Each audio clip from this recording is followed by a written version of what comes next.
It's May 1st, 2016, and we want to know, will we get Ryan Reynolds back in the DC Cinematic Universe if we just write our own Deadpool in? Is Cyborg looking to earn Son of the Year just in time for Mother's Day?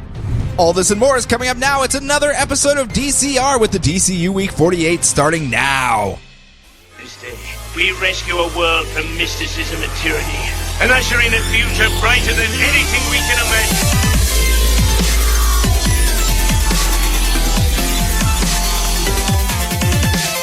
Look! Up in the sky! It's a bird! It's a plane! Distress Citizens Radio.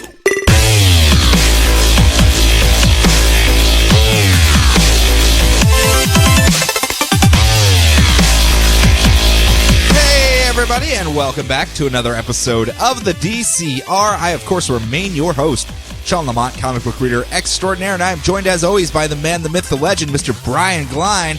Hello, sir. That's my name. Don't wear it out. Too late. I wore it out. Man. This is like episode 100 and odd. I think we wore it out already. Well. Yeah. You should get a new one before Rebirth. Okay. Rebirth. Like reborn yourself and become someone new. Become a butterfly.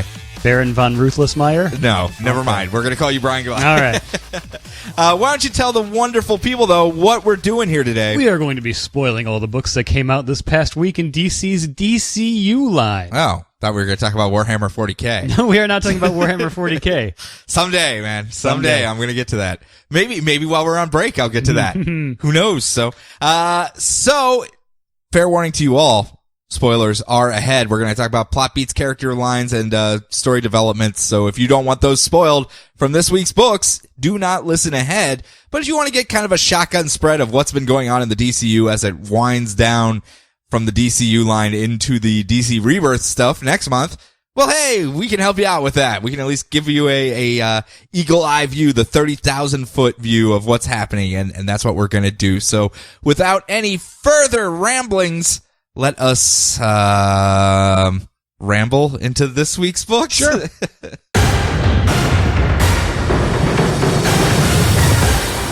All right, I'm leading off here with Superman Wonder Woman number 28. He's held the front spot for the last couple during this storyline, so I figured we'd just keep it going. Normally I'd put Justice League here, but I was like, yeah, we have like a rhythm, a cadence that we're doing here, so I'm trying to keep it that way. Superman Wonder Woman number 28. Our dear New 50 Superman, the nearly departed Superman, who is dying, has been going around and doing his farewell tour and saying goodbye to everyone. And at the end of the last issue, order of importance. and at the end of the last issue, Wonder Woman came up to the Fortress of Solitude like, what the hell, man? Why didn't you tell me?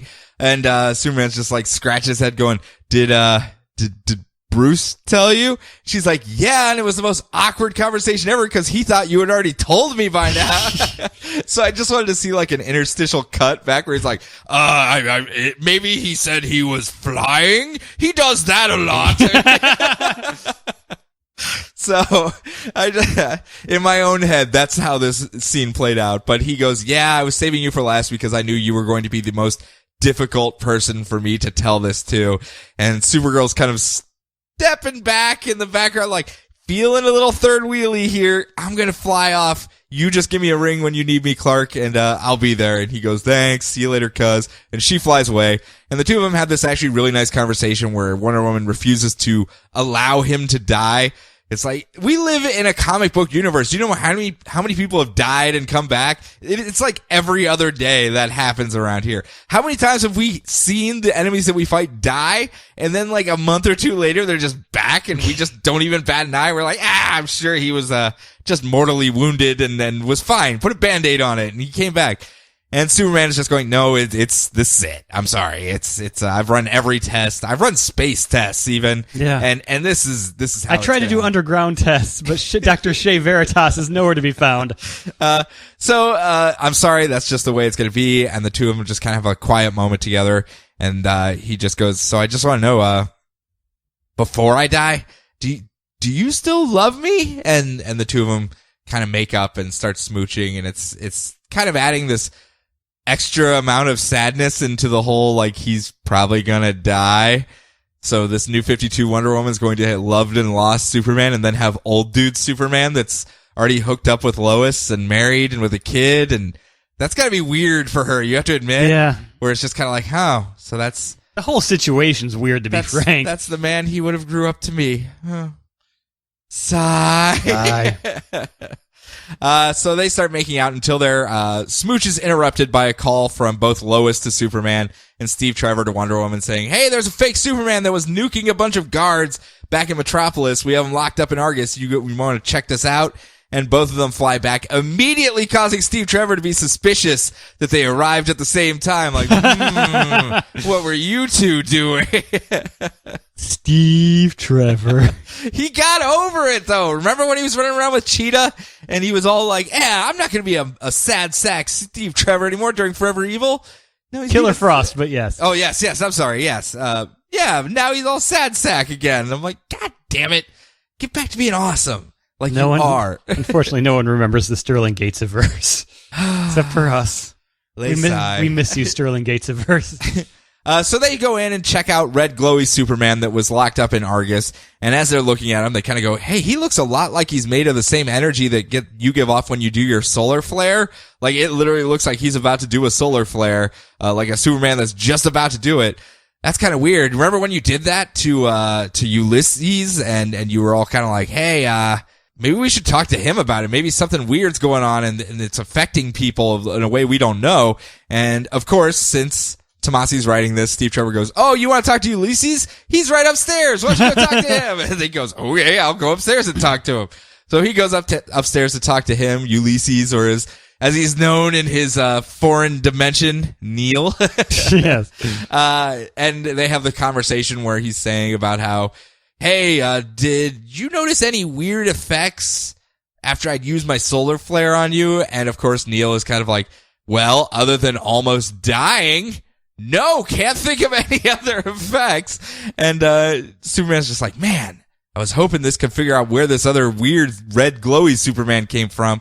And as they're having that conversation, red glowy Superman goes supernova and busts out and takes out the power, releasing Ulysses as well. So it's Superman and Ulysses fighting upstairs while Wonder Woman is taking care of red glowy Superman, and she's able to take care of him downstairs and then runs upstairs to stop the fight between Superman and Ulysses. But Ulysses is kind of like, oh man, he's jacked up. Like, this dude's dying straight up. So I don't even have to do anything to get my revenge. I'm just going to go right back in my cell and laugh and laugh and laugh because this Superman be dead. He a dead man walking. Ha ha ha ha ha. And then he plays his soundtrack song that's do do do do do do do do do, and everyone dances. It's a super crazy American dance party at that point. Light switch rave with Ulysses. Yeah, who wouldn't do that? I suppose you're right. But it's good. It's the... Yes, Ulysses giving a lot of blue energy. Yeah, a little bit. As the red Superman's giving off a lot of red we still have Dr. Omen over in China with her DNA that she took to try to make some sort of Superman clone, I'm assuming. So I'm assuming that's probably going to be the blue one over there, or maybe New 52 Superman's blue Superman. I don't know. Who knows? He's got a lot of blue. I mean, we're kind of loosely playing with some archetypes here from the past. It's not like they're following any script. Well, I'm sure his script, but not like any pre-written script before this point. But again, Tomasi shows everything counts. I'm happy to see that they brought Ulysses back, at least. Except Steve Trevor getting over Wonder Woman. Except for Steve Trevor getting over Wonder Woman. Someday, man, someday. He's going to have all the hot babes and he's going to make her jealous. Not that she's going to care, but he's going to think he's making her jealous. Mm-hmm. It'll probably be like some sad issue where it's Wonder Woman trying to make him feel okay by pretending she's jealous about the whole thing. It'll be like, man, even now it doesn't feel right. So that's Superman Wonder Woman number 28. We'll pick up again next week as we're getting each chapter each week up until, well, I guess we won't, but the story will pick up next week in the next chapter. So, before you move on to your book, I did forget about that. We are on hiatus after this episode. This is our last one before my honeymoon. So I will be gone and, the show will be back on June 5th. So I forgot to put that at the head of the show. So hopefully you didn't skip over Superman Wonder Woman and are jumping in for our next book, because otherwise you would have. Yeah, we'll say it again at the end. Yeah, I'm sure we will. When people always listen and don't turn it off early. Never anyone would turn off early or whatever. But Justice League All right. Some warring of dark Justice sides. League number 49, Darkseid War Part 18. So, Darkseid's dead. Mobius, the Anti-Monitor, killed him and is returning to his original form. The Justice League have turned But is into... it his final form? I do not know. He's not like a big giant Hieronymus Bosch painting like a Kefka does. Okay. So I assume when he turns into the Hieronymus Bosch painting, then That's his final form? yeah. Okay, gotcha. Well, I wasn't sure if his original form was his final form or if he was already in his final form and now he's going back. Okay. I'm confused. I'm assuming there's some anime tropes in here that I'm totally missing. No, it's just Final Fantasy. Gotcha. Ha. The Justice League have turned into gods. The crime syndicate is loose. Superwoman is going to have her and Earth 3 Lex Luthor's baby. And Cyborg and Power Ring are stuck in her power ring. Not much happening in this 43-part story. No. It sounds pretty humdrum, honestly. Yeah. Mm-hmm. So Lex Luthor has Darkseid's life force within him, and he's commanding an army of parademons to fight Mobius. Mr. Miracle wants to help the Justice League end this war that appears to be taking place on one random city street corner. But Big Bardo wants to free Apocalypse Now. I just see what I did there by accident. But now that it's unoccupied. Yes. So she boom tubes away from Mr. Miracle and doesn't stay and help him, and he's sad. Aww. Sad Mr. Miracle is sad. I thought they were all like together now. Yeah, they're all something. like, "Oh, I love you too, smoochy." Peace. Turns away for 2 seconds. Boom tube. She's the ultimate escape artist. Yes, I thought I was. Superman purges the nega energy from his body, solar flare style, to try to take out Mobius. And this is why Superman is dying, because he keeps jacking up his cells. And it does nothing. It's like big, gigantic Final Fantasy explosion. You see like a huge explosion from the side of the Earth. Then they cut back to Mobius. It's like, boop, 1 hit point taken away. Curses! Yeah, you gotta man. protect up. The dragon attacked. An army of men on horses showed up. Nothing. It's like nothing. whenever you did the Dragoon jump, and it'd be 5 turns later, and then he lands and miss. Yeah, You're like, you son of a bitch. Pain.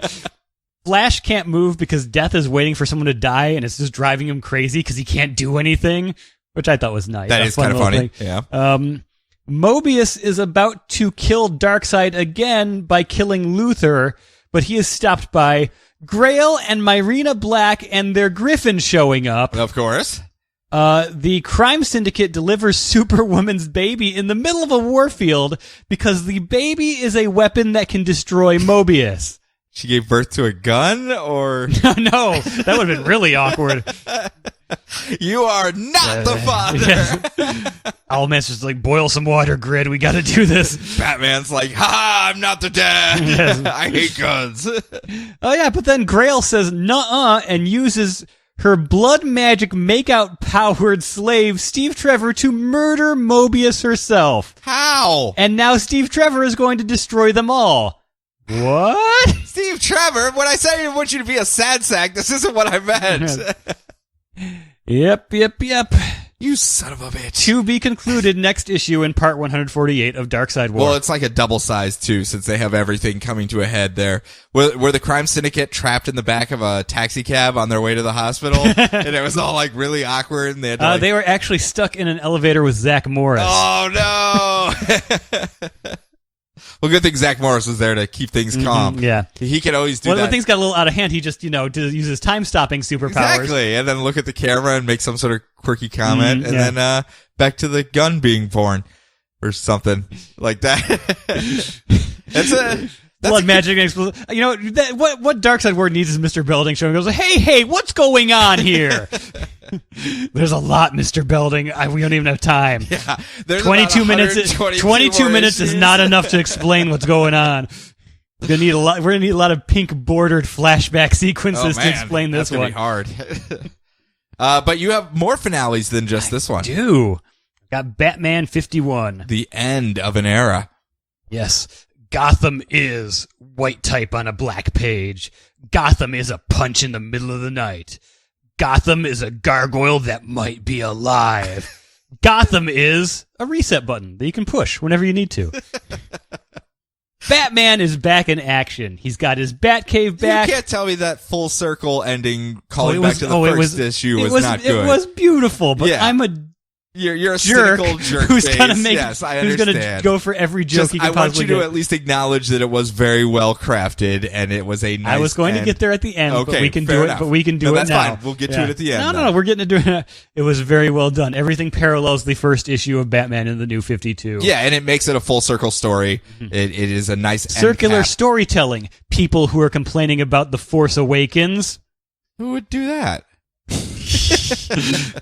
That episode doesn't exist yet, so you can't reference it. Just people on the internet in general complaining about it being a copy. All right, so Batman's back in action. He's got his Batcave back. He's got a cool new Batmobile that can camouflage itself to look like a normal car. And Alfred even got his hand sewn back on thanks to the bizarre sciences of the crazy quilt. Oh, well, cool. And that's a that's throwback. right. He was actually he wasn't actually an important person in Yep. Snyder's run. He made Crazy Quilt important. Only because the internet begged him to put Crazy Quilt into his that run. was the reason, wasn't it? Because they were like, okay, you're on a good run. You're making a lot of crappy characters pretty cool and pretty fun. Let's see you do it with Crazy Quilt. He was like, oh yeah, internet, and he did Mic it. drop. Yep. So he goes out on patrol for the night, and the power goes out in Gotham. Who's behind it? He meets up with Jim. They make plans for how to deal with it. He goes to Arkham, but the new warden, who was that? Was that Hugo Strange, or was that like just an Arkham guy that I don't recognize? I think it's just an Arkham guy. I don't think they're bringing in Hugo yet. Yeah. That'd be a weird way to end your run. Yeah, that would be. Yeah. So he's got so the new warden, he's just like, I've got the containment on lock. They're fine. They're automatically, put away again. He's like, oh, okay. So no one's trying to break out? Nope, not at all. All right. Goes and checks out the Court of Owls catacombs. Nothing. This isn't their doing. Penguin, Black Mask, and Great White aren't doing anything, and neither is the amnesiac Joker. Batman finds the one person in Gotham with power. He must be behind it. Which, FYI, was a great way of going through his entire run in the order it happened, even. It was like a walk down memory lane, kind of a turn off the lights as you go, like, okay, well, I'll turn off the Court of Owls light then. See you guys later. So is he the mastermind behind the blackout? He's like, nope, it's just some guy who writes the Gotham Is column for the newspaper, and he hasn't missed a week, and he had to get it done by tomorrow. And it's like, okay. Are you lying to me? He's like, nope, literally, this is what, check out my Word file here. That's all I got. He's like, oh, okay. He was even, and the thing that I liked the most about this was, he was even a former, child gang member that Batman, he could have killed him. He could have easily killed him, but he let him survive. And so he, decided to make his life better, and he went to school. He's still going to school, and now he's doing this column that all these people love, and he gets much more fulfillment from that. So everyone that Batman fights does not wind up a crazed Arkham Asylum member. Yes, the cycle can be broken. Yes, he can do good. Yes, there is affirmation that what he is doing is helping more than just the people that are under the immediate threat of danger. Yeah, beautiful. Mwah. So then Alfred comes on the headset or whatever. Here we go. And he says, hello, Master Bruce. Perhaps one last time. I don't know if Sean's going to be taking over this or not. The power outage, as it turns out, was completely natural. Technically, Master Bruce, this is sort of a night off for you. Oh, huh. Well, I'm going to keep watching anyway. And scene. The end. Well done, It even Mr. Snyder. has the end. And Capullo. Yes, I mean, yes, and again, Capullo, definitely. We can't say anything without saying the entire art team. The color work has been amazing on this. Who's doing the that? FCO Placentia? Yep. The most fun name to say in yeah, comics. it is pretty cool. No, I mean, everyone really brought their A game with this run. I know we've color was very important in this book. Yeah, and we went over this before when Capullo finished the last of his actual series run before this final issue. The amount of work that went into it, I know we breezed over most of the Batman storylines because we figured everyone was reading it.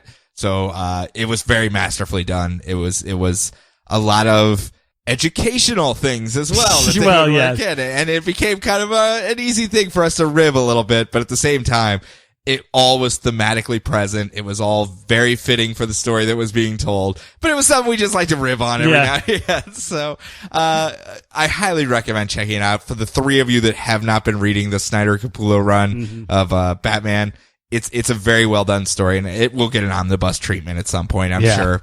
So check jokes that out. in. We're following Superman's, rule. You punch up, not down. Yep.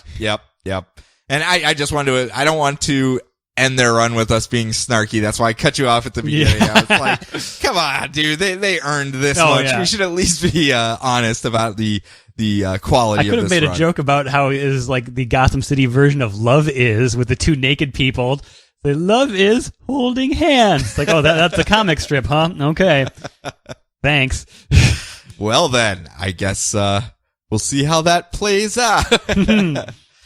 So next up, the second to Batman, but first in our heart. Grayson, number 19. At least you knew exactly where I was going with that. Boy, how do I start this one? It's at the very, very end of a spy thriller style storyline with supernatural elements. So I'm just going to jump full into this.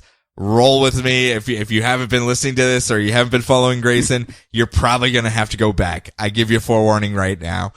Okay, so with Helena Bertinelli's body being taken over by the Nazi scientist Dr. Otto Netz, he is forcing his daughters to fight one another on which one is strong enough to join him in his quest to take over the world once more. Yes, I'm back. Yes, I'm going to get Spiral back into things. I'm going to get Leviathan up and running once more. It's going to be awesome. But only one of you can come with, so one of you murder the other, and we'll be on our way. And it turns out Agent Zero, a.k.a. Luca, his daughter that's been looking like Kathy Kane the entire time, she just shoots the crazy mad scientist one in the stomach and goes, okay, I guess that's me, and runs off with Helena Bertinelli's body that's actually an evil Nazi scientist. Again, just roll with me here. Meanwhile, Midnighter bails when a giant chess piece airship shows up over St. Hadrian's School, and he goes, you know what I always say, Dick Grayson, when chess pieces start flying over your head, it's time to go. And Grayson's like, you've never said, there's no way you would have ever said something like that. And he goes, well, you want to come with? And Grayson goes, no, I have to save Helena. Thanks for the help, Mr. Fight. Catch you next time. And he goes, see you later. And he teleports on out of the entire series because there's a bombshell about to hit, because it turns out Tiger, Agent 1, his partner that's been helping him out and fighting against all the different spy organizations and was a member of Spiral, he's actually been a member of Checkmate the whole time and working for Maxwell Lord. Tiger. Yep. But the problem is, he's actually grown to like Grayson. But the mission comes first. You know that, Grayson. So it comes down to this many page insane ultimate epic race across the world via helicopters, jetpacks, race cars, motorcycles, speedboats, pogo sticks, and snowmobiles. Like, literally, it's them just like racing across the world with Tiger like, where do you keep getting all these weird vehicles from? He actually yells out, where do you get all these wonderful toys? And I'm like, yeah, you know where your bread's buttered there. And they finally make it up to the German Nazi castle on the snowy hill, and that's where their final showdown takes place between Tiger and Grayson. And Grayson gets the upper hand and is holding a gun to Tiger's head, and Tiger is kind of sad, but at the same time, he's thinking, well, at least if anything, after hanging out with me for so long, you've gotten over your moral hang-ups of being a superhero, and you can actually do what needs to be done for the job. So I think you're ready. I think you could do it on your own.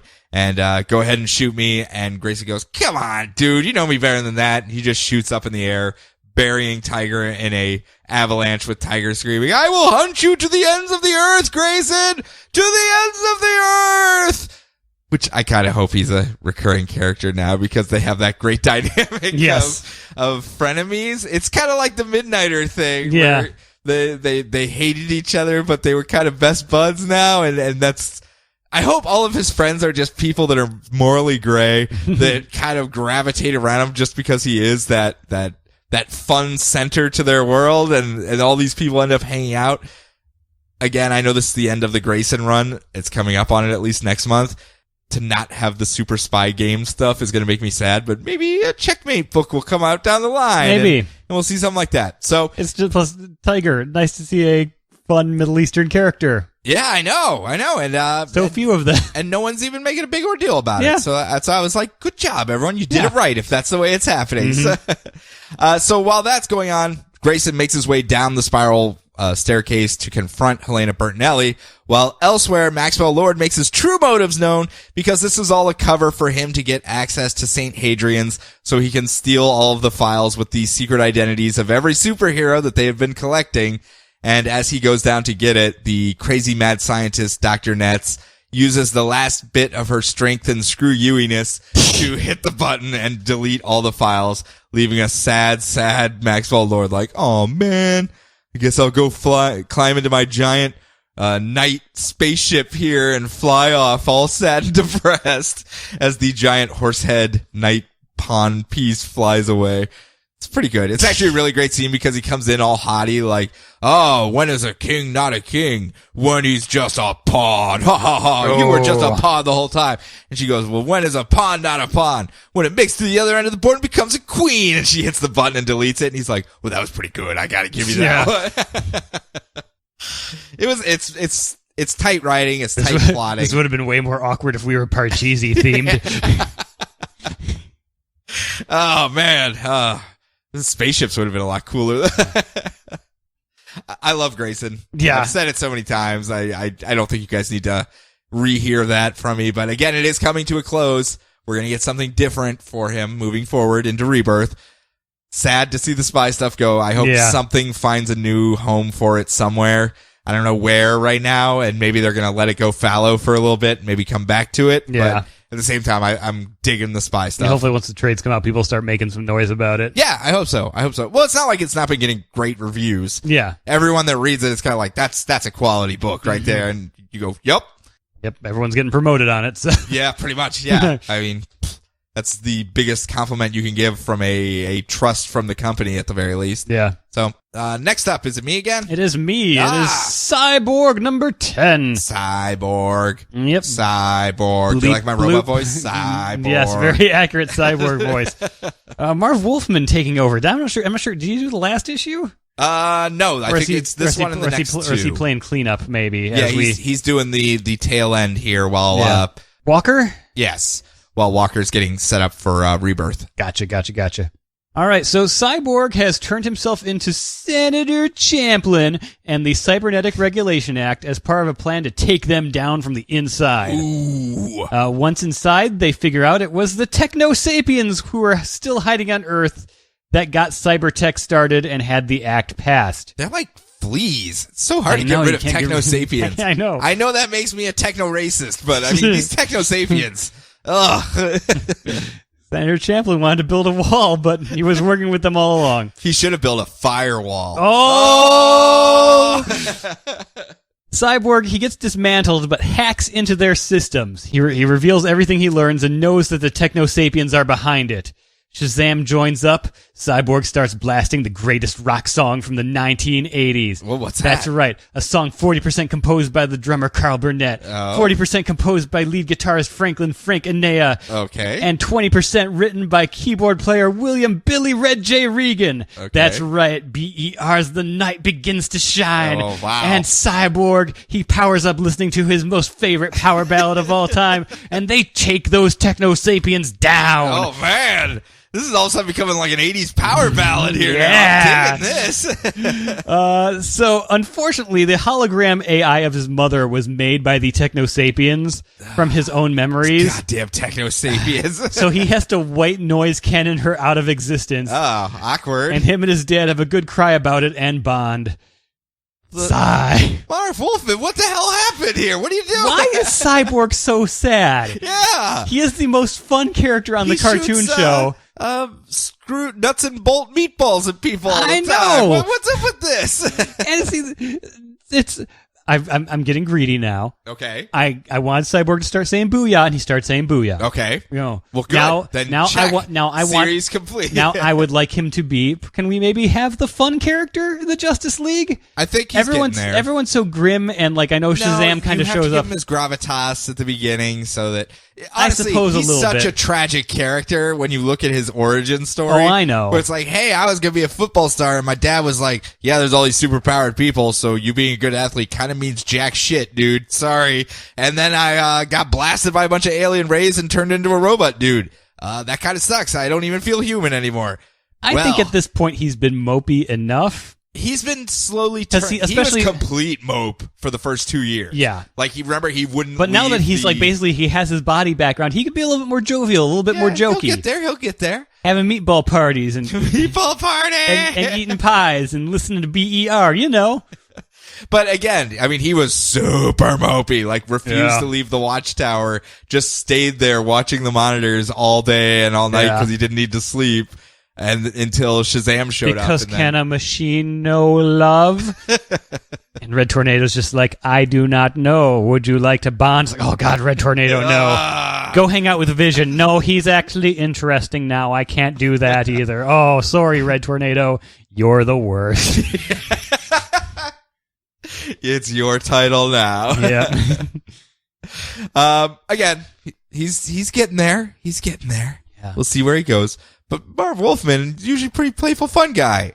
I mean, not fun, but I don't know. he's at least you go back and you read some of those old Teen Titans, and it's nothing but drama. well, yeah. Well, there's drama and just complete pathos. Oh, I murdered my mom's last vestige with my laser cannons. I Yeah. mean, it's like, okay, well, that's kind of dark.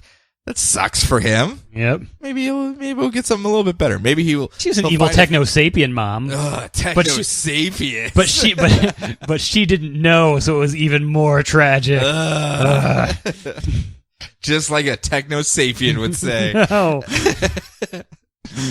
So next up, Harley Quinn number 27. I'm doing a little bit of a quicker run on this, like I said last week, because every week there's a Harley Quinn book, and every week I stumble through it because it's hard to do a Deadpool-esque story via me describing things. It's not the same. So we start off with a rollerball style death match against Red Tool. Remember this guy? The almost like he's a pastiche of another character that would rhyme with Red Tool. Like, he wears red and black, and he has like things sticking up from his back, and speaks just like Ryan Reynolds all the time. So he's talking about those that other guy and that girl and those pizza places. Exactly. Yeah. So she's fighting off against this guy, and he uses power tools, and all of his cute little thing is all of his text Hey everyone, boxes. you want a red box? R.I.P.D. No. No, not even red box. What if it's streaming on Netflix? No. Pass. All of his text box, whenever he speaks, are in the shape of power tools. So I thought that was kind of a cute little touch. So they have their little rollerball death style match with weapons, and they end up spilling off into the crowd, killing people left and right, until finally Red Tool sets off a bunch of sleeping gas, knocking everyone out. And it's all this whole setup so that he can kill all the people in the crowd that are on his hit list that he's been hired to murder. So he just walks around going, kill, kill, kill, tattoo, tattoo, kill, kill. And then kind of takes Harley hostage because he has the hots for her and he wants to take her out on a date. So they go out on an awkward date that ends about as well as you think it would if you think it ends with Harley kicking him off the top of a Ferris wheel and him falling to the ground and squishing a mugger and then running off into the night going whoop, whoop, whoop, whoop, whoop. You know, the usual. Yeah. And then she returns home to get really ticked off when she finds out that while she was asleep, he tattooed his cell number to her rump, and she calls him and he sets up a second date and she's going to kick his ass. That's kind of how it runs. Yeah. They're kind of confronting the whole Harley is DC's Deadpool thing head on by just introducing Deadpool and having them hang out together and be like, see, she's nothing like this jackass. If Deadpool is a copy of Deathstroke, Okay. what happens when you get the copy of a copy, multiplicity style, back Yes. into the DC Yes. universe? Eventually we're going to get the Keaton that's not quite right No. in the head. And I think that's actually what we got with Red Tool, honestly. This is the Xerox of a Xerox. Yeah. We've gone too far down the hole. Xerox is all the way down. Yep. So completely shifting gears. Omega Men number 11. Yeah, I saw that when I was I saw that when I was doing the notes. And I was like, oh man, why did I do that? That's just a complete gear shift right there. So it's a full-on war between the Vega system and the Citadel. And because they destroyed the Omega Men destroyed the last planet where they could mine stellarium, which is what the Citadel has been using to stabilize the planetary cores throughout their empire. They've decided to come over to the Vega system and murder everyone on another planet and take their core, because that's where you mine the stellarium from. And so the Omega Men have decided they need to raise an army pretty damn quickly. And you think, okay, this is a superhero book. They're all going to march off. They're going to give their Independence Day speeches, and they're going to get their armies behind them and then fight them off into war. Right, Brian? Sure. Yeah. No. Each one of them has their own way of forming an army. I thought things were finally going to turn around in Omega Men. No. Scraps returns back to Brute's home planet, that super religious planet, and holds the High Pontiff hostage until he declares a holy war against the Citadel, forcing all of their people that follow the faith to go fight against the Citadel. And then she's the leader of this religious extremist army that's gonna go out there and fight. And it's like, yay. And then Tigor returns home to claim the leadership of his clan. After a decade passed, he was sent in by his slave masters, the Citadel, to kill his dad. So he has to literally scratch and claw his way through all contenders to claim the throne. Subjugates everyone on his home planet by force, and then goes, okay, we're going to war now, and leads all of his brethren off to war. Callista returns home to her planet, quite literally just chops her dad's head off and goes, I'm your queen now. We're going to war. Let's see. Oh, the best one. And by best, I mean just soul-crushingly depressing one. Primus goes on national television apologizing for the fact that he has failed as a peaceful resistance fighter, that he wanted to show that peaceful resistance is the way to do it, and he's just crying, going, but that's not going to work right now, as he's shooting Citadel people in the head on national television, because this is no longer a fight for ideals. This is a fight for survival, and I'm sacrificing everything I believe in for you. So I hope you would do the same for everyone else. It's like, Jesus Christ, Primus, this is heavy. Why are you doing this at 4:00 on an afternoon? Kids are just getting home from school, Primus. Do it at 8. Do it at 10. It's just so crushing, where you see this guy selling out everything he believes in for just the survival of everyone in this system, and he knows it and is just weeping as he's doing it. It's just like, so dirty. And last but not least, Kyle Rayner flies back to the fence that they got their tickets to escape the Citadel from earlier, with a sample of stellarium, the last bit from the planet before they destroyed it, and wants to sell it off to the highest bidder, whichever planet wants, for like billions and billions of credits, and then takes all the money to hire every mercenary group in the system to fight under his banner, and then buys back his grandmother's cross as well that he had to barter to get the tickets. I was like, oh, that's kind of nice.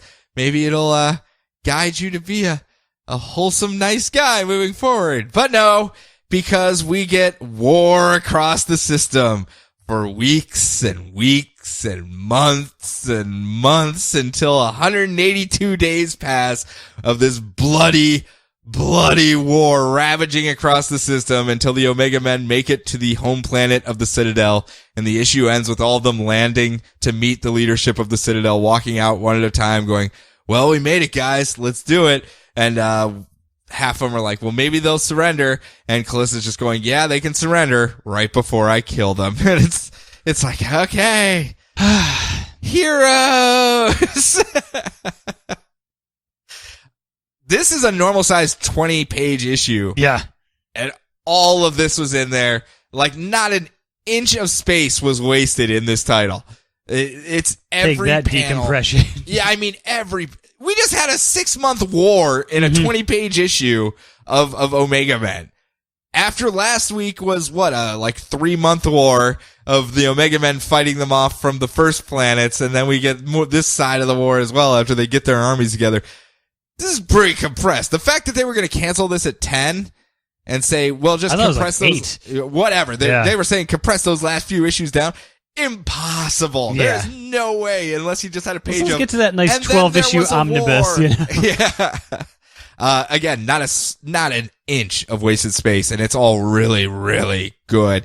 even if you just feel so melancholy after you read it. It really is just everyone selling bits of their soul for survival right now. And it's like, Take a shower. Yep. So next up. Let's take a shower with the Suicide Squad. See how I sandwiched it? Mm-hmm, I yep. sandwiched it because I didn't want to have depression. Suicide Squad Most Wanted number 4. This is getting great. All right. We start off with the Katana story. All hail King Cobra, the new king of Markovia. See this crown with the Times New Roman M on it? I'm the king now. But Brion Markov, the Prince of Markovia, is having none of it. The Markovian people held back Hitler. You hear that? Hitler! And we are also the country that secretly killed him. We are the greatest country of all time. There's no way you can be king and not me. I'm Brion Markov. Markovia. Come on, everybody. Markovia. No one? Slow clap at least, right? Right? So this wouldn't be like this if we had awesome initials like USA. Yeah. Well, he's bloviating. Boomerang Marbloviating. The Suicide Squad, thanks to Boomerang and his razor-sharp boomerangs he keeps in his sleeves. And his even sharper wit. Yes, they're able to break free. There's a big fight, and Katana gets her Soul Taker back from Cobra, but he's able to use some kind of sonic device to explode Battle Axe's head. No! Battle Axe! No, I never would have guessed you could have been killed in this story. You seem like he was the new breakout character. Yeah, she. Yes, she with her powers of a battle axe. Yeah. So, but it's like things are looking bad. There's smoke everywhere, but Brion Markov has a machine gun now. Ho, ho, ho. I'll totally take out Cobra by myself. But Katana convinces him, Is no. he holding the belt feed and just going, as he shoots off into the night? But Katana convinces, like, no, like, listen, they know, like, he's exploding the bombs in the head of our only, like, our, army members here. They're leaving. If you don't leave now, we're gonna die. He's like, but I'm Brion Markov. It's like, no, we're out of here. You better come with us. Peace. And so they run off, and in the smoke and gunfire and everything, Brion Markov, before he leaves, still tiptoes back, picks up his crown off the ground, and puts it on, and whoops away. Hail to the king! Hail to the king!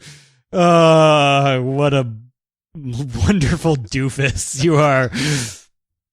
I did have to laugh because it's spreading. I've seen it in 3 places this week where everyone was talking about this issue. I saw it on Reddit, I saw it on CBR, and I saw it on one of the other boards as well, where people were like, yeah, we're getting Markovia back. We're getting Geoforce up in there. He's the true hero we deserve. And I was like, don't let this spread.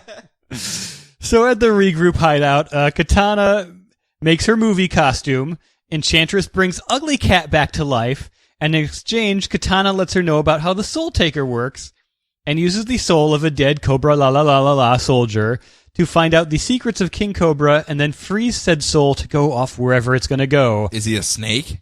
It's just like a henchman, No. He's wearing his little Hydra outfit or whatever. Well, no, I meant like, is King Cobra a snake? Not that I'm aware of yet. Okay, because I saw that still G.I. got Joe time, movie, yeah. and that was creepy. Oh, is that what you're always referencing? Yeah. Is that what you got? Why you got me saying Cobra Yeah. Okay. You didn't know that? I was just going along with you, dude. Jeez. Man, if I knew it was that easy to make you go along with me, just say something and you'll do it. I would change that whole Telos thing a long time ago. G.I. Joe was on way too early for me. All right. They get ready to storm the castle, but there's one last trick. The drug addict American tourist from a few issues ago is being turned into Halo. What? Other outsider, Halo. Oh, okay. The blonde girl with like the rainbow powers. Yep. Who I literally know nothing about, and it seems like whenever she gets brought up, they just kind of shove her to the background so they don't have to deal with her. She was in the Batman and the Outsiders issue. Where yes, she was in, and she was in a coma, so she didn't have to do anything. Oh, the Olympics issue that you read? Yeah, the old 86 issue or 90 issue or whatever, where they fought on Maxi Zeus and his Olympians in the Olympics. Maxi Zeus always showing up in everything you read. Olympics? That sounds like something I should be at. Yes. All right, moving on to the Deadshot part of the issue. Do they get jiggy with it? Maybe. So Will Evans is Deadshot now. He took over for Floyd Lawton after looking up to him his entire life and promising to be the best assassin ever and to never waste a bullet. He's working with the Suicide Squad to take down the Red Marketplace, a big villain event where you can come and buy assassins and bombs and cocaine and mattresses with no tags on them. Holy crap. Yeah. That's some black market stuff right there. So he used to work for them, and he was signed to a lifetime contract because he didn't read the fine print. But Waller bailed him, because he has a personal stake in this, he goes rogue and kills the heads of the marketplace that they were just supposed to kidnap and get information from. And then a bunch of the team just goes kill crazy, and Waller tries to have Diablo rein in Deadshot, but then he kills Diablo. Well, we know how he's going to do in the movie. Waller's assistant, Olivia, is going to activate his neck bomb, but there's no neck bomb in Evans because Waller trusted him. Whoops. Well, there's a first and last for everything. Yep, so Evans kills Olivia, and Waller realizes she's going to have to fix classic Deadshot, but somehow he's managed to escape. Uh-oh. After being at least until August, September, and then maybe he'll come back. Maybe, yeah. And also, I love that as they're doing the big scene, it's Olivia's in a body bag, but Diablo's got a glucose bag hooked up, so somehow after being shot in the head, he might still be alive. So maybe he doesn't die. So maybe he doesn't die in the movie. I don't know. Maybe he cauterized the wound himself. You know what? Just turned his hands towards his face and was like, ow! I could see that. No eyebrows, though, afterwards. Looks really freaky whenever you see him. But that's it. That's everything in the front half. I like that you're turning on the Suicide Squad here. The Suicide Squad book's going to be a lot of fun. It's not just me adding my own fun to it. No, it's doing its own thing. Okay. I probably wouldn't have given it to issue 4, if I wasn't doing the show. But Again, I'm glad I did. This is just like Harley Quinn. The post-August have the trade ready. So when people come out of the movie and go, hey, that was actually kind of fun, they could just be like, well, maybe you would like this. Yes. Where someone who looks exactly like Will Smith shows up right next to Deadshot, but nothing will surely happen to original Deadshot. Yes. Everything will be A-okay. By the way, have I told you about the wonderful good news regarding Markovia? And then, next thing you know, Geoforce movie in the pipe. Just for you, Brian. Just for you. Have you heard the good news about Markovia? That's going to be the title of my autobiography. All right, so let's wrap it up. What do you have for the second half of the show? I've got Black Canary, Batgirl, JLA 3001, and Secret 6. And then I got Teen Titans, where they try to fit all the relationships of the Olympians on little placards, and it just doesn't work. If they can't do it in history books, you can't do it in a comic book. I also got We Are Robin, wrapping up that one there. Sinestro number 22, just Sinestroing up the place as he always does. And last but not least, Deathstroke number 17, proving that the original much better than the clones. Or the rip-offs, or the Xeroxes of the Xerox. I don't know. So hold on a couple seconds. We're going to take a quick break, and when we come back, we will run through those books.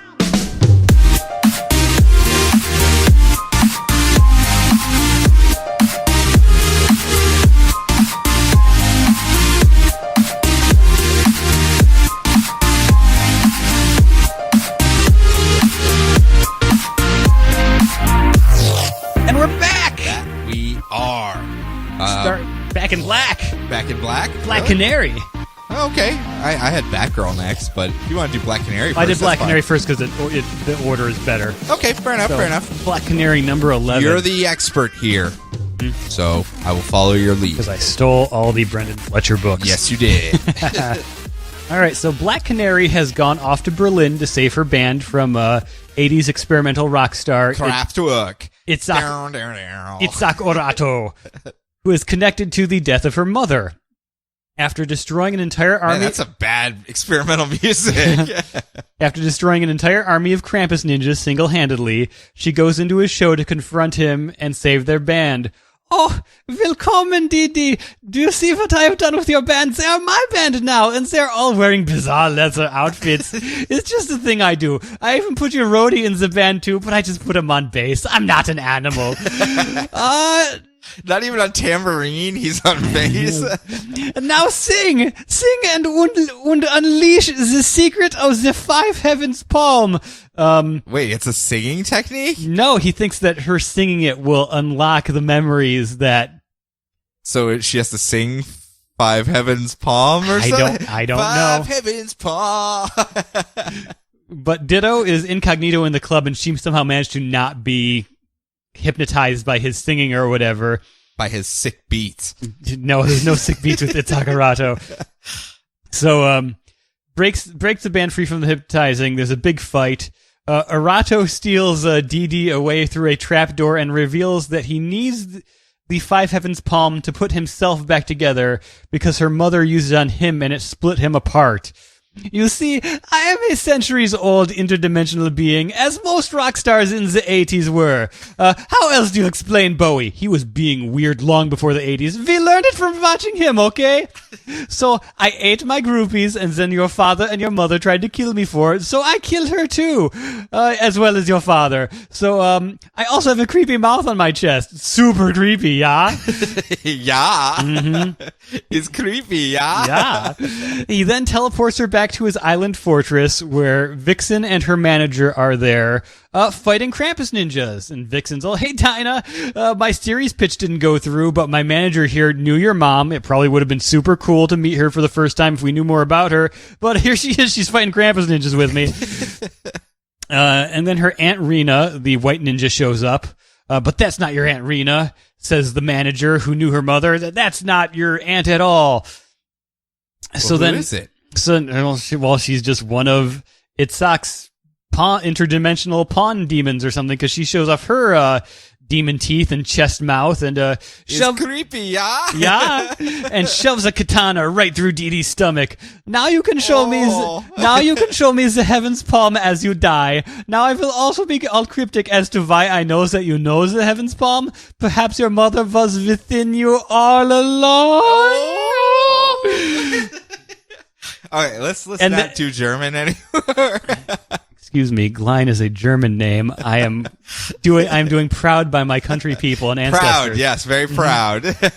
And then Ditto shows up again. Just somehow she wound up on the same exact island that she got teleported off to, and whispers. Does she just do whatever Dinah does? She's just like Ditto. Yeah, I suppose so. Yeah. And then she whispers something reassuring to her as we head to the last issue. Oh, is it something in German? No. Okay, good, because that would have been bad. Achtung, Achtung! Isakurato is here. Yeah. I will be played by Christoph Waltz. Is that the only guy you can think of that does a German accent in that style? You're not thinking Mike Myers is going to be playing him? Or... You got a bingo. All right. Well, that's definitely a different tack to take when it comes to Black Canary, I gotta say. She might be her own mother. I don't know. Well, let's avoid that. That's the Teen Titans Greek Olympian stuff. Very true. We'll get to later. Oh, really? Well then. Moving on to Batgirl number 51, The Gladius Offensive Part 1. Ooh, that sounds serious. Sounds like a book you pick up at an airport. Yeah, when there's like some no-nonsense CIA agent who retired, but he's decided to get back into the game when he learns of a secret plot that could take down everything. The Gladius Offensive. So, we're about to get a relaunch, so let's clear the rest of the plates. Barbara started up her new energy business, and she's no man-bat, so it's really slowing her down. Bluebird and Spoiler are taking over as protectors of Burnside and doing a pretty good job with Operator and Kadir helping them out. Oh, good. There's even this hilarious thing where Kadir shows up with like this like holographic like old guy face. Is like, here I'm doing the secret drop off of your cool gadget weapon, Spoiler, and then like it fritzes out and she sees him and she's like, oh, you're really cute. And he's like, oh my gosh, this is so embarrassing. You saw my face. No, I'm the worst at this. Why am I doing this? Alfred just had that weird box of wigs and mustaches, and I can't have all this awesome VR tech, and I can't do it. So they've uncovered the fact that Gladius is back in town to spring Gladius Commander, the Bryn of Tarth-looking lady that Batgirl fought in the last annual. Okay, gotcha. Yeah, so she fails at stopping them, so Babs needs to get her head on straight. She dumps Luke Fox, gives Elysia the presidency of her company, nepotism, and starts studying up on Japan and backpacking and invests in some paracord bracelets because I guess I need a bunch of these if I'm doing anything outdoorsies now. Okay, fair enough. I wasn't aware that was like a necessity. I guess so. Ah, wow. Yeah. Learn something new every day. Mm-hmm. So Black Canary shows up with Vixen in tow. It's like, hey guys, again, my spin-off pitch didn't work out, but I'm here, back now in Gotham. we may have fought some Krampus ninjas, but yeah, I'm not doing so great, but we're here to help you out. My family reunions are really awkward now. Yes. And now they're all going to have to team up to take down Gladius, who are planning to storm Gotham Academy. Uh-oh, these are not the crossovers that I want for my Gotham Academy people. Yes. Well, I guess it could be worse. It could be Suicide Squad. Yeah. If they were teaming up and crossing over, I'd be like, oh boy. But if you remember during the annual, like the people at Gotham Academy kind of tripped up their plans, so now they're out for revenge on a school. Yeah. I guess that does make kind of sense. And Barbara was even doing her like studying and research in the Gotham Academy library because I guess she's an alumnus or something, so she could just do that. Touche. But she shows up and like gives a thumbs up to Olive because she's heard good things about her and as she's sneaking away and hiding the top of her face through the bookshelves, she kind of tips off Maps about Superhero Club, which they were talking about together when she was there as Batgirl. And Maps is just like, OMG, that was Batgirl you were talking to. Cute, you know.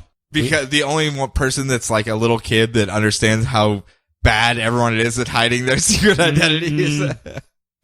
Well, that's good. At least it's a fun story for them to wrap it up on instead of a dour, sad, angry Omega storyline. So I'm going to go into Teen Titans number 19, keeping the kids in play. Cassie Sandsmark. Yes. I remember we have too many Cassies here, so I'll split them this way. Cassie Sandsmark, a.k.a. Wonder Girl, has found out that her dad, Lennox, that was palling around with Wonder Woman during her run, sacrificed himself and is now just a severed stone head that was sitting on Wonder Woman's mantel place, very strangely. And her aunt, Cassandra, has shown up to say, hey, I know a way that I want to make amends. I want to be a good person, and I'm going to help you bring your dad back to life. All we have to do is go get the staff of Asclepius and, you know, like that two snakes intertwined around a rod. You've seen it before. It means medicine whenever you see it. Well, it's an actual thing. It was Apollo's, and it can totally bring your dad back to life. So let's go get it and bring your dad back to life. And as they're about to get it, Wonder Woman shows up and goes, hey, I'm also your aunt, another demigod. Figured we should probably have this talk. You two also are a demigod.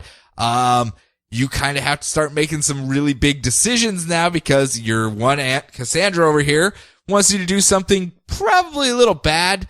None of these things come without a price. Apollo is probably going to be pretty ticked off if you steal his rod and use it to bring your dad back to life.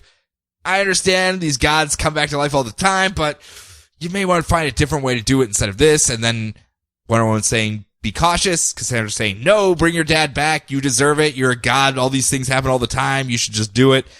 And while they're having that conversation, the staff kind of falls down into this ravine. And with the help of the Teen Titans, they're able to dive down in there and grab the rod and Lennox's head before it falls into like a big old ravine. And while they're at the bottom waiting for both Cassandra and Wonder Woman to get down there, the Teen Titans and Cassie Sandsmark have a conversation about what she should do. And it's this weird little, not really weird, it's kind of actually a nice shorthand method of seeing the mindset of all of the different members of the Teen Titans, where it's Tim Drake kind of like, well, Batman dies and comes back to life all the time. I think you should do it. It happens all the time here in the DC universe. And people like Bunker are going, yeah, I'm a really devout Catholic, and this is kind of all weird for me, this whole pantheon of Greek gods. I'm just going to step out of this whole thing. Power Girl's going, well, magic isn't even real. This is just a science that we don't understand. And Raven's standing next to her going, really? Really? Is that the stance you're going to take when me, the daughter of a demon lord, is standing right next to you? And all of them kind of have their conversation, and it finally comes down. They go, well, Cassie, you should figure it out for yourself. And they have to make the decision now because the rod was damaged and it's about to lose its power. And she finally goes, I'm going to do it. I'm going to bring my dad back. So she hands the rod over to Cassandra, and Cassandra is about to bring back Lennox when she instead uses the rod to heal her voice box that was torn out by Lennox, reinstating her godly power of a voice of command. Oopsie. And immediately goes, everybody freeze. Ha ha ha. Evil monologue time. This is awesome. Your dad totally ripped out my voice box before, but by using him, I'm able to get it back. Woo! Super awesome. Isn't that like the whole... And now for the worst game of Simon Says you've ever had. But she says about how she used her power on herself before Lennox tore out her throat to make it so that she would never give up and find a way to get her powers back because she knew Lennox was going to take him down or take her down. And so that's why she was able to trick Wonder Woman's lasso, because she honestly believed she was trying to help Lennox until she got the rod, and then the power said, okay, you got it. You can use it now. And so she jumps in front and says, okay, everybody here, die. And as she's doing that, Cassie Sandsmark jumps in front of her and rips out her throat, just like her dad did. And she's like, oh, no, I should have seen this coming. Hoisted by my own petard. Yeah, as the staff is losing its power, Cassie takes it, and Wonder Woman's going, well, what are you going to do? You got like seconds before it loses its power, and she uses it to heal Cassie's throat, but not her voice.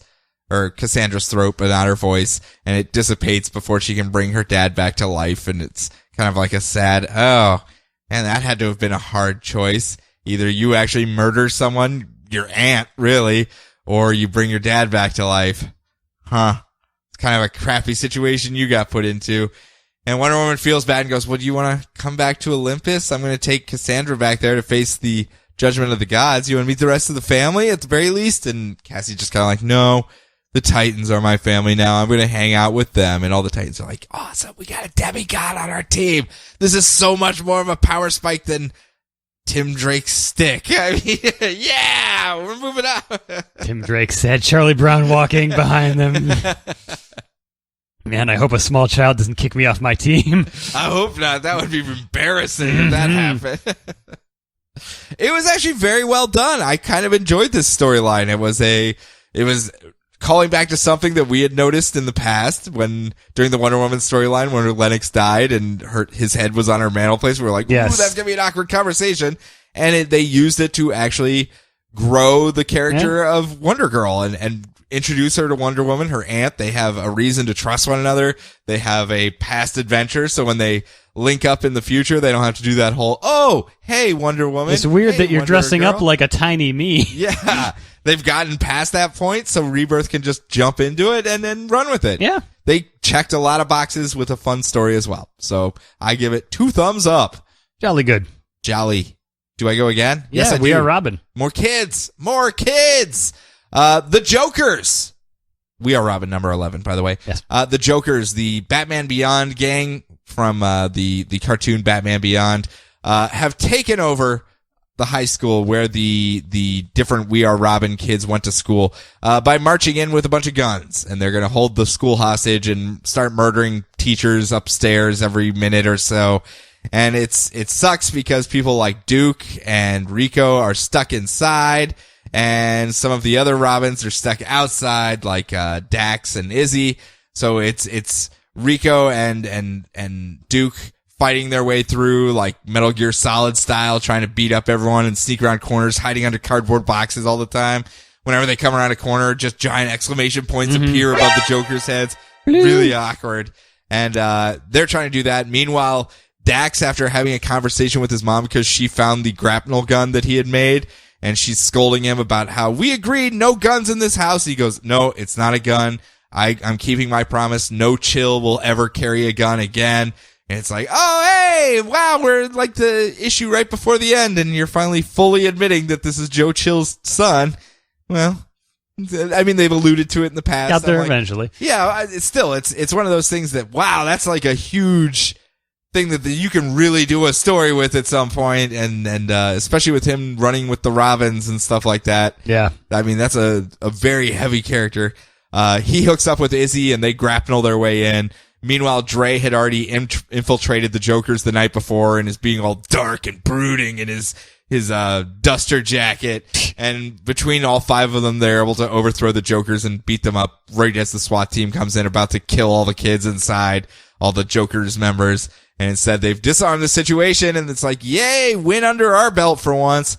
And as they're leaving, they're confronted by badly disguised Alfred in his wig and mustache, and like, oh, hello there, kids. I'm not British at all. Just wanted I'm to from say, that weird computer animated Batman. just wanted to say, maybe you guys should think about getting, I don't know, an English butler / communications agent / intel agent. I would think that would be very helpful for a bunch of vigilantes out doing things. Not that I know any off the top of my head, but if you come back to my house, maybe I could find something that works for you. And the kids are just kind of like, no, we're good. We're going to kind of do this our own way. Thank you, creepy old not British dude missing a hand. But we're going to do our own thing over here. And he's like, oh, okay then. Good luck, kids. Bye. And he just walks away. It's like, way to go, Alfred. Way to start a bunch of kids down a path of utter danger and then just leave them to their own devices. Alfred. I guess since Batman came back, he's like, well, I guess I don't need you kids anymore. Was going to bring you back into the fold, but instead I'm going to go this way. My Alfred is much cooler than your Alfred, by the way. I was hoping if he was doing, since he's an actor, maybe he would be doing like the Liam Neeson doing an American accent voice. Oh, yeah, yeah. I enjoyed the New York Mets. Yes, yeah. Nope. He's doing my version of Alfred. Okay. So, all right, moving on. It was fun. I really like We Are Robin. I think this is actually the last issue, maybe one more, just to tie up the loose ends for him. Probably get Duke where get that even trade. Well, get Duke into the Detective Comics stuff as well. Yeah. Since remember he's going to be on that team, and I don't know where the other kids are going to go. The to me much more interesting kids that have a lot more history and backstory that could be very easily explored in stories to be told.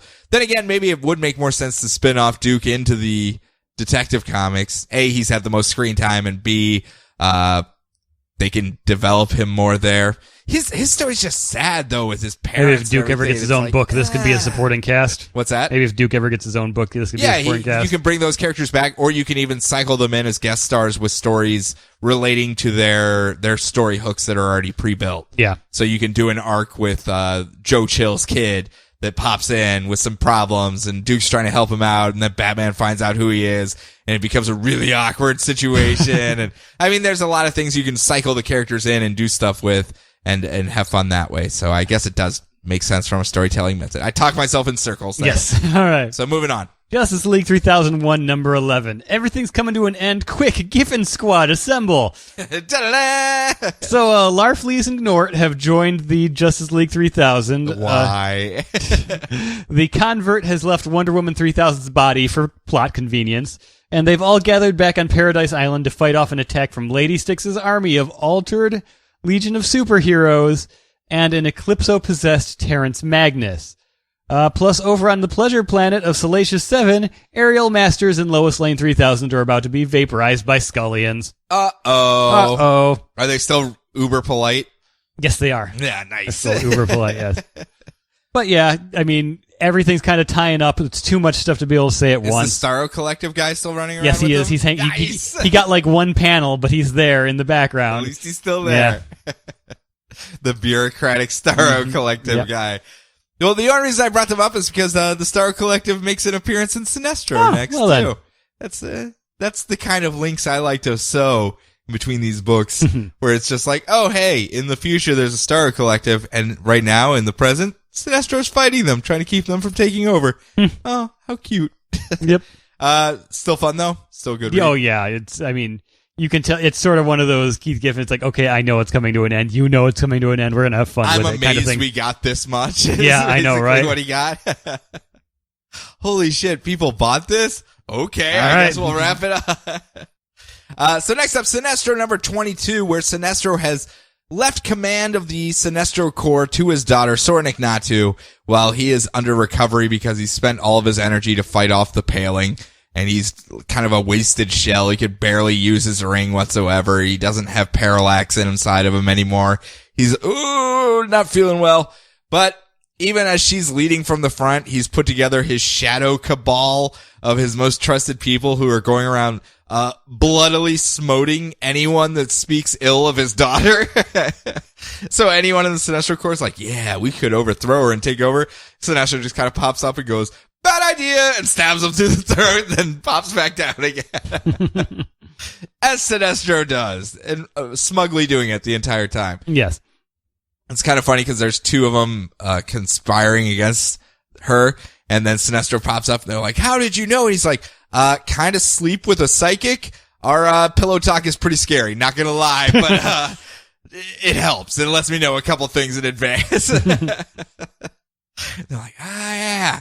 Not very smart on her part. Yeah, okay. We kind of deserve this.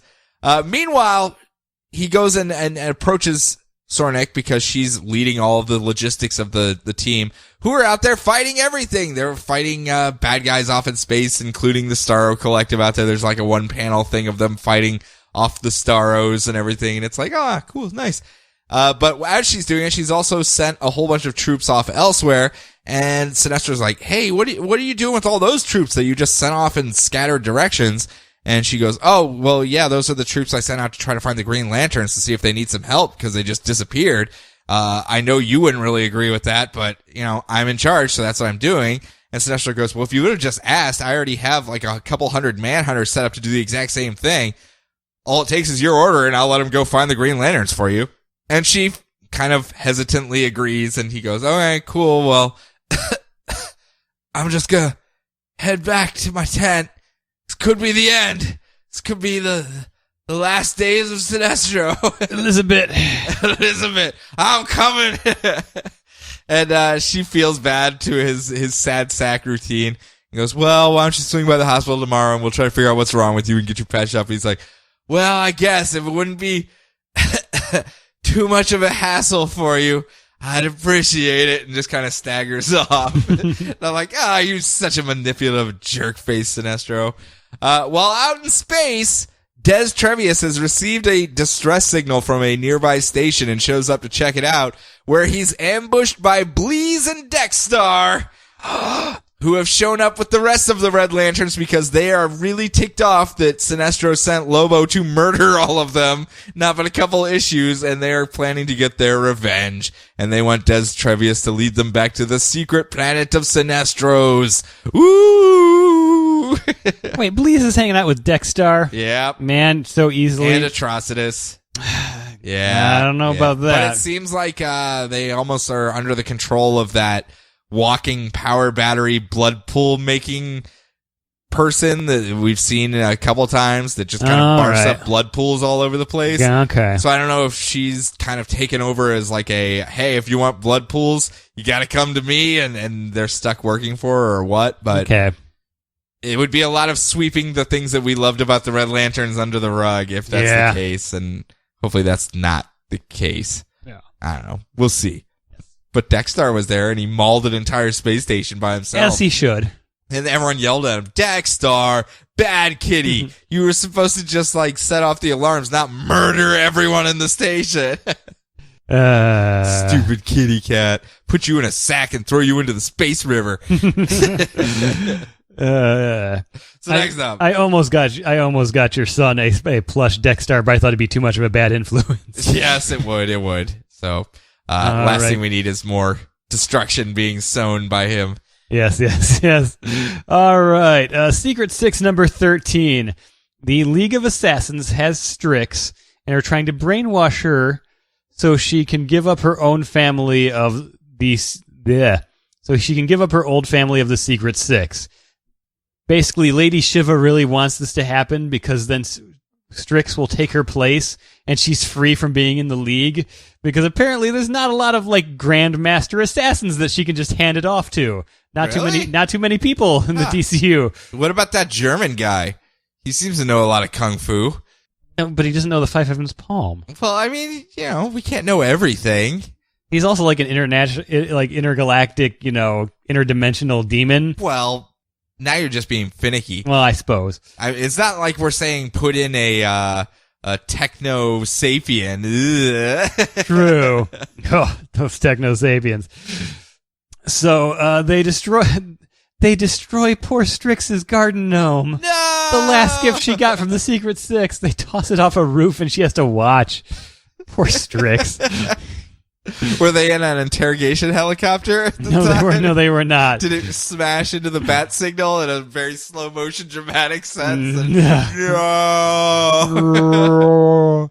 So they then force her to face a gauntlet of assassins, like all dressed as like separate counterparts of the Secret Six. Okay. And if she doesn't defeat them, then like their respective counterpart will be assassinated. Well, so she has to do it. That's a very convoluted plan right there. Yeah.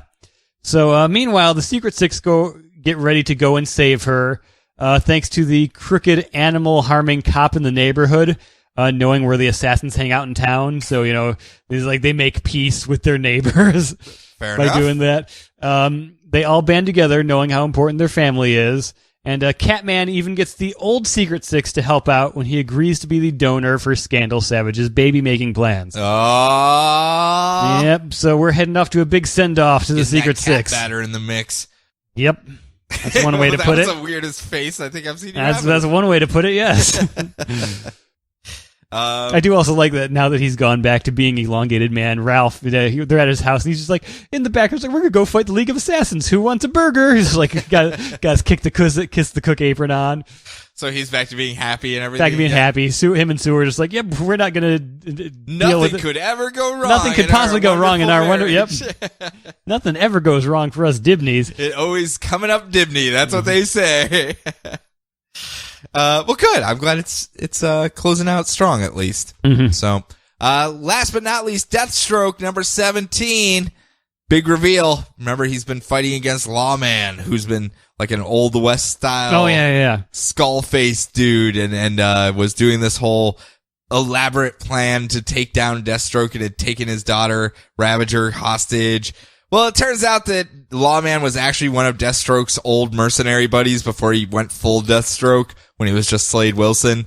And on one of their missions, the guy that was Lawman got gunned down, and Slade thought he was dead, so left him behind, and he wasn't dead, and he ended up getting tortured and beaten until his latent powers came to be, and now he wants revenge against Slade Wilson, and he has mind whammy powers, and he's amplified Rose's hatred for her father 100-fold, and she's just gonna watch as I kill you. Ha ha ha ha ha ha ha. And they fight. There's a lot of fighting. Fight. And, Lawman's about to kill Deathstroke, and that's when Red Hood comes to. He was knocked unconscious on the helicopter, and he just sees all these people ganging up on Deathstroke, and he's like, oh, that doesn't seem fair. Well, I guess I'll get involved just cause, and he starts interceding to help out Deathstroke so he doesn't get killed. And during the whole thing, they're kind of like, hey, wait, didn't we pay you to beat up Deathstroke? He's like, yeah, I did that. Job's done. This is my free time. This is just what I do on the side. And I'm like, yeah, way to be a jerk face. You're awesome. Until Lawman uses his mind whammy powers to make him see Batman saying, hey, help me go fight crime over here. And he goes, okay, and walks off into the desert. And I'm like, oh man, Red Hood, why would you do that? So back to the fighting. Fighting. It's very well done. Don't get me wrong. Oh, yeah. It's great. It's just not much for me to recap when it comes to it. Until Lawman gets the upper hand on Deathstroke again, but because he used his mind whammy powers on Red Hood, it broke the link that he had over Ravager. So she jumps into the fray and starts fighting to defend her father. And the two of them fight against Lawman until he runs her through with a sword through the belly, and she starts flopping on the ground, bleeding out, and Deathstroke's got nothing left in him, and they're both lying there about to die, when they just disappear. Poof, disappear. Everyone's like, what just happened? What's going on here? Even Deathstroke and Rose are like, what just happened? Should we be quiet now? I don't know what's happening. And it turns out someone else has popped in to help out, and it's his son Jericho with his mind whammy powers that hid them from sight. And more surprising is who brought Jericho to help them out. Ra's al Ghul, who's like, hey, buddy, we got a lot to talk about. Let's get the whole fam together and we'll chat it out. And it's like, get the whole family, like my whole family. I'm not related to you, right? No. And they're going to answer that question next month in Deathstroke number 18.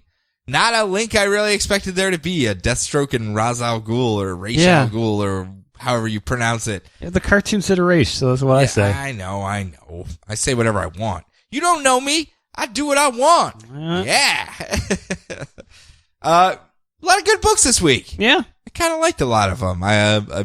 Omega Man's just so damn depressing. It's so good, but it's so hard for me to recommend it because it's just so damn depressing.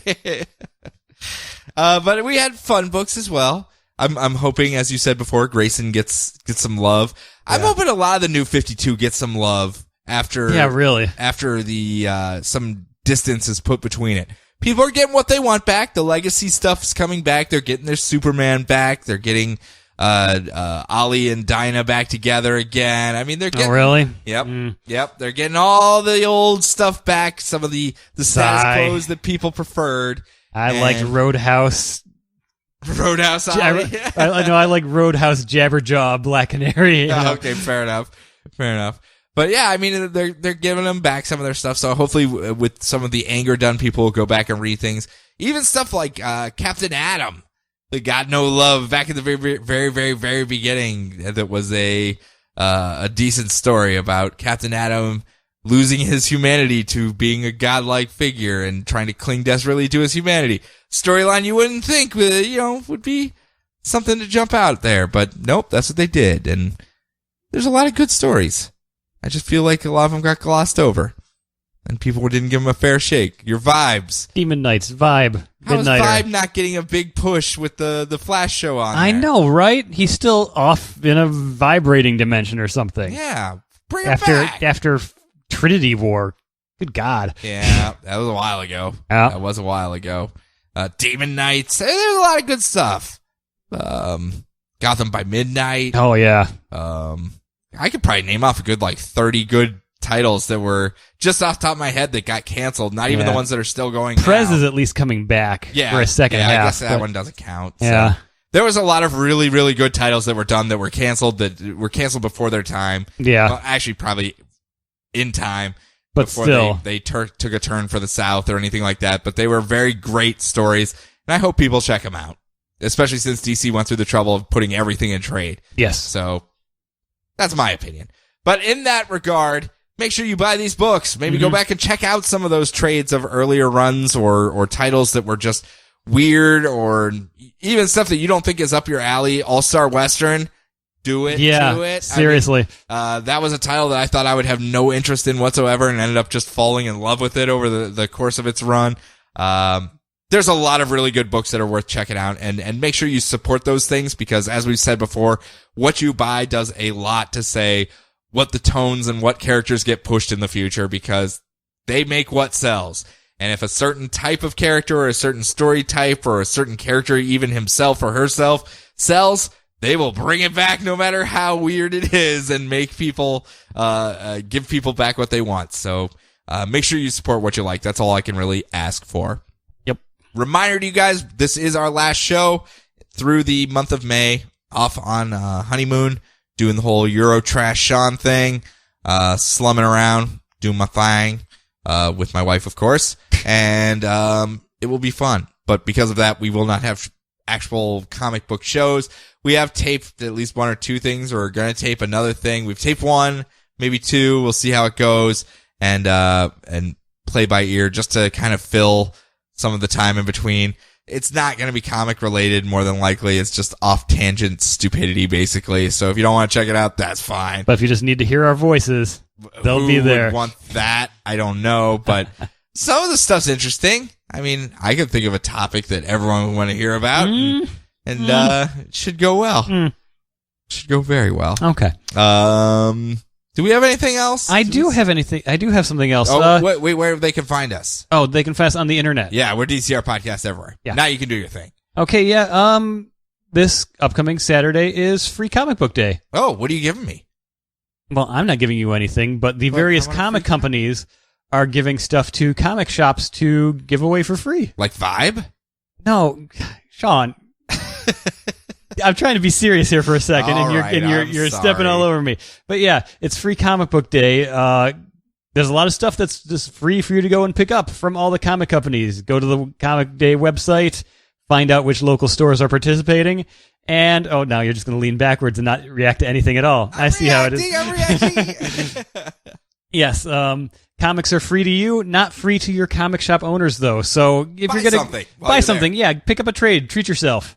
Treat yourself. Yes, exactly. And also at my local shop, Carol and John's in Cleveland, I will be there on Saturday, drawing free sketches. I might, depending on my time, I might have some stuff to sell as well. I do have something in their art show as well that you can buy prints of. It is Marvel themed, though. I'm sorry, everyone. You dirty son of a bitch. Yep. You know how it is. But yeah. So, Do you have anything else you want to put out there? not that I can think of right now. Nothing Oh, like if actually. someone walks up and says, Oh, yes, anything you're right. to You're you? right. Thank you for reminding Yeah. me. Yes, when I'm giving sketches on Saturday, first person that comes up to me and says Domes gets a Telos sketch card. I don't know why I reminded you of this because even I rolled my eyes at it. But I figured you put in the work to make it. I should at least. It would be really awkward if you sat there all day and no one came up and said anything. You're like, why didn't anyone mention Domes? Oh, I never mentioned anything Yes. about Domes. I would have been kicking myself. Hey, do you want to tell us sketch card? No? Okay. No, you don't. Oh, sad. Well, cool. I hope it works out Yes. well for you. Yeah, I- and I suppose keep an eye on the Facebook page as well, or my Tumblr. I might just try to get myself some warm-up times. I might be calling out requests for little 15-minute Digi sketches. Did you sketch? Yes. Is that the lamest of the Digimon? Yes. Poor guy. No one called on him. No one called on him. Although now that dang theme song's going to be calling through my head for the rest of the dang week. The champions. Every morning I woke up to that for like a year and a half of my life. I'd fall asleep to Adult Swim and I'd wake up to either Kids Bop or Digimon. Man. Yeah, it was a rough year and a half, let me tell you. I can imagine. So that being said, I got nothings other than I'm gone. I'm going to find you, Emanuela Lupacino. I know where you live. It's Italy, and I'm going to be there, and I'm going to find you. So I can just be like, Lupacino. And then I'll wander off. You'll be like, God damn, that guy's creepy. No, but I will be having fun, roaming around. So, I don't know. Maybe I'll do a Where's Batman contest on Facebook or something. I haven't figured it out yet because I won't have access to anything. I'm not taking my phone with me. I'm going old school. Oh, man. Yeah, no GPS, no nothing. Just figure it out as I go. Radio silence. Yeah, Jeez. damn Skippy, man. So Like the dark ages of the early 90s. yeah, like all of 20 years ago. Yeah. Ooh, how did we survive? I'll take a pager with me. Just in case. For an emergency, you know. Yeah. Do it 90s style. So, also gonna be wearing some Jinkos and, slap bracelets and a wallet chain. But a really big, ridiculous wallet chain, like with an anchor chain on it. And that's how I roll. So that's it, everyone. Thank you. As always, it's been a good run for the DCU, actual DCU line. YOU. Yes. When we come back, we'll pick up any of the stuff that happened in between that leads into Rebirth. But when we do come back, it's all Rebirth all the time. And we'll probably change things up a little bit just to tighten things up, basically. So with that being said, everyone enjoy your books, enjoy your week, enjoy your lives. And we're going to talk to you next week. No, we're not.